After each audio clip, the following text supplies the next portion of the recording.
Je remercie Michel d'avoir déjà fait le résumé parce que vous avez l'essentiel, d'autant plus qu'aujourd'hui je me suis dit que je risquais d'un peu me perdre dans mes notes. Donc c'est précieux d'avoir un résumé et puis de pouvoir entrer. Voilà. On a chanté, j'ai été frappé dans ce chant que le refrain, pas le refrain justement, la finale de chaque couplet reprenait ces mots-ci. Bonne nouvelle pour la terre ou pour toute la terre. Bonne nouvelle pour toute la terre. Comment est-ce que la bonne nouvelle de Dieu qui aime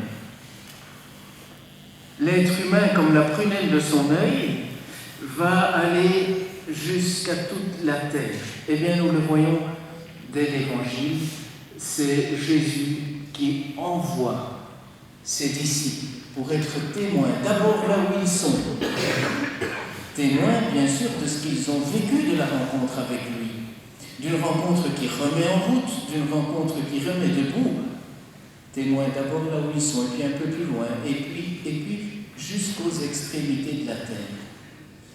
Quelque part, c'est aussi à nous qu'il adresse cette mission, c'est la mission de tout qui à expérimenter quelque chose de la bonne nouvelle de la rencontre avec Jésus. C'est de nous mettre en route jusqu'aux extrémités de la terre pour que cette bonne nouvelle expérimentée ne reste pas ma propriété, elle ne l'est pas d'ailleurs, mais qu'elle puisse bénéficier à d'autres. Alors c'est vrai que dans le thème de cette troisième topo de carême, eh bien c'est davantage les œuvres de miséricorde.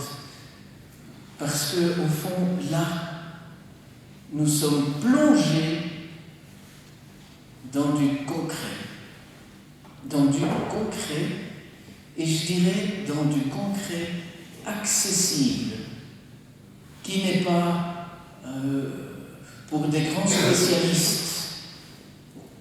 Et si c'est du concret accessible, ça veut dire que chacun à notre mesure, nous devrions pouvoir être capables de plonger plus ou moins, en tout cas, dans certaines de ces œuvres de miséricorde.